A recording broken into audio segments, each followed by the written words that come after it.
নিজের সংসারকে বিদায় দিয়ে অন্য সংসারে এসে আমি কেন চলে আসলাম আর কী কারণে কোথায় আসলাম, খুব সুন্দর সময় পার করলাম সবাই মিলে একসাথে, সেটাই থাকছে আজকে ছোট্ট একটি ব্লগে।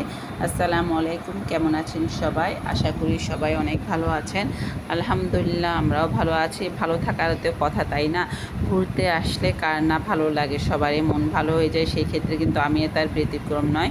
আমি চলে আসলাম বাপের বাড়িতে, যেহেতু বাচ্চাদের এক্সাম শেষ, তো আমার ছেলে বলছিল যাবে, তো ও যেহেতু যেতে চায় না তেমন একটা, আমার মেয়ে কিন্তু খুবই যেতে পছন্দ করে নানা বাড়িতে যেতে, কিন্তু আমার ছেলে তার ব্যতিক্রম। কিন্তু ওর নানা ওকে যে এত ভালোবাসে সেটা তো আপনারা দেখতে পেয়েছেন। ওর জন্য ওর পছন্দের সব খাবার এনেছে, যেখানে আমের সিজন না বা আম এখন তেমন একটা পাওয়া যায় না, কোথা থেকে খুঁজে বের করে এনেছে নাতিনের জন্য।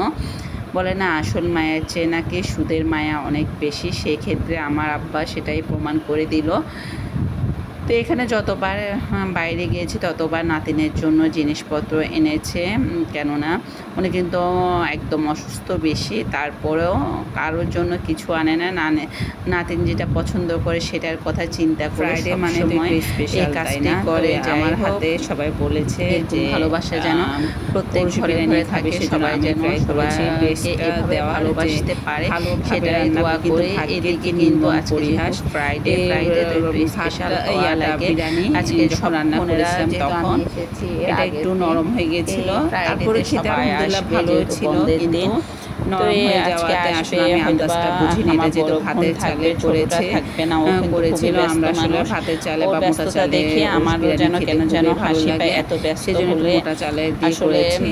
আমিও যতটা ব্যস্ত না ছিল তার 3 গুণ ব্যস্ত আমার ছোট বোন। কোনো ব্যাপার না, ছেলে যেহেতু মাদ্রাসায় পড়ে, ও একদমই সময় বের করতে পারে না, তো আমি মাঝে মধ্যে টুকটাক সময় বের করে, যখন দেখা যায় যে বাচ্চাদের লেখাপড়া শেষ বা একটু বন্ধ বা ছুটির দিন থাকে, তখন ওদেরকে নিয়ে ঘুরতে যাই।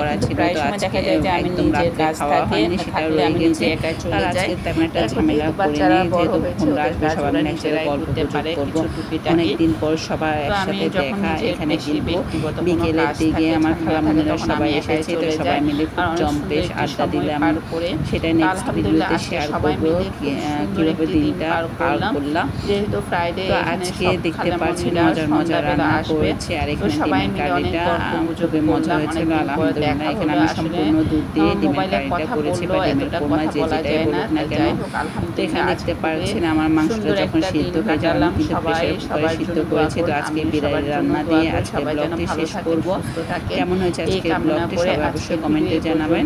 সবাই ভালো থাকবেন, সুস্থ থাকবেন। আসসালামু আলাইকুম।